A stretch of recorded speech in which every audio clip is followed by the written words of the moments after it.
पूरे देश में एलपीजी गैस जिसे हम बोलते हैं, इसकी देश में भारी किल्लत हो गई है।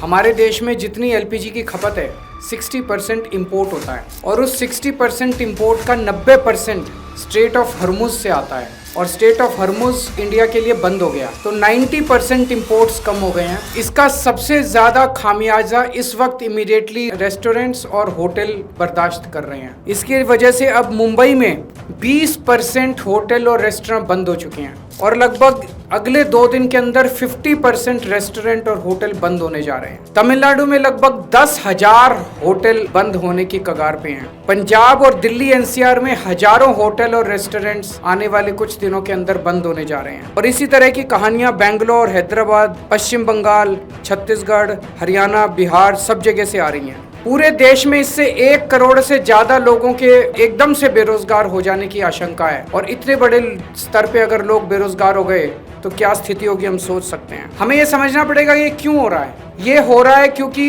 इजराइल और अमेरिका ने ईरान के ऊपर हमला किया है। स्ट्रेट ऑफ हर्मुज जो है वहां से दुनिया का काफी ज्यादा तेल और गैस जो है उसका आवागमन होता है। ईरान ने स्ट्रेट ऑफ हर्मुज पे कब्जा किया हुआ है और ईरान ने कहा है कि जो उनके फ्रेंडली देश हैं केवल उन्हीं को वहां से अपनी शिप्स ले जाने लाने का अधिकार होगा। तो जैसे रशिया, चाइना, केवल उनके शिप्स को अलाउ किया जा रहा है। प्रधानमंत्री मोदी जी ने सबसे बड़ी गलती जो की है वो ये है, किसी भी युद्ध के अंदर जब हमारा कोई स्टेक ही नहीं है, हमें किसी भी का पक्ष का साथ नहीं देना चाहिए था, हमें न्यूट्रल लेना चाहिए था। नॉन अलाइंड पॉलिसी भारत की विदेश नीति पिछले 75 साल से चली आ रही थी, जिसको प्रधानमंत्री ने चंद दिनों के अंदर डिमोलिश कर दिया। वो जाके सीधे इजराइल और अमेरिका के साथ खड़े हो गए, ईरान के खिलाफ खड़े हो गए। युद्ध शुरू होने के 1 दिन पहले उन्हें इजराइल जाने की क्या जरूरत थी? ये करके उन्होंने पूरे देश को संकट के अंदर डाल दिया है और वो ऐसा क्यों कर रहे हैं ये हमारी समझ के परे है। पिछले 1 साल से हम देख रहे हैं किस तरह से प्रधानमंत्री मोदी जी सीधे सीधे, ऐसा लगता है मेरे को ये शब्द इस्तेमाल करते हुए बेहद शर्म महसूस हो रही है, प्रधानमंत्री मोदी जी ट्रंप के गुलाम बने हुए हैं। अमेरिका ने हमारे देश पे कब्जा कर लिया है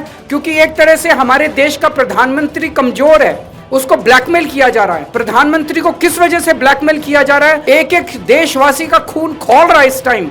जो आदेश देते हैं ट्रंप, सर झुका के, जी हजूर करके हमारे देश के प्रधानमंत्री उसको मान लेते हैं। अगर मोदी जी को लगता है कि कुछ ऐसी शर्मनाक बातें हैं ट्रंप के पास जिनको पब्लिक में आने से उन्हें नुकसान होगा, वो इस्तीफा दे दें, पर देश के साथ खिलवाड़ ना करें।